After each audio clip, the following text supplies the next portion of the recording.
शहराची कचरा कोंडी सोडवण्यासाठी भिवंडीत कचरा विल्हेवाट प्रकल्प उभारण्याची तयारी ठाणे महापालिकेनं सुरू केली आहे. मात्र त्यामुळे ठाणे ते पडघाचा कचऱ्याचा प्रवास वाढणार असून जास्तीचा इंधन खर्च करावा लागणार आहे. सीपी तलाव ते भिवंडी हे अंतर सुमारे 60 किलोमीटरचं असल्यानं कचऱ्याच्या वाहतुकीचा कालावधीही वाढणार आहे. त्यात येथील वाहतूक कोंडीची समस्या आहेच. त्यामुळे नवीन प्रकल्प उभारूनही ठाण्याची कचरा कोंडीतून सुटका होणं शक्य नसल्याचं समोर येत आहे. ठाणे शहरातील खड्ड्यांचा मुद्दा गाजत असतानाच कचरा कोंडीचा प्रश्नही उभा ठाकलाय. ठाणे शहरात रोज 1000 टन कचरा संकलित होतो. काही वर्षापूर्वी 800 टन कचरा संकलित होत असे. मात्र आता वाढत्या नागरिकीकरणामुळे कचराही वाढलाय.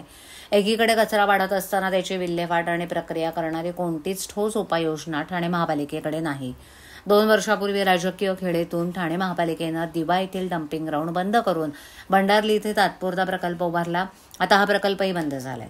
दरम्यान टायगर इथे कचरा विल्हेवाट आणि प्रक्रिया प्रकल्प सुरू केलाय, पण अजूनही तो पूर्ण क्षमतेनं सुरू झालेला नाही. वास्तविक शहरातून संकलित होणारा कचरा सेपी टँक इथे जमा करून पुढे तो दिवा डम्पिंगला पाठवण्यात येत होता. नंतर हा प्रवास कल्याणच्या भंडारलीच्या दिशेनं सुरू झाला.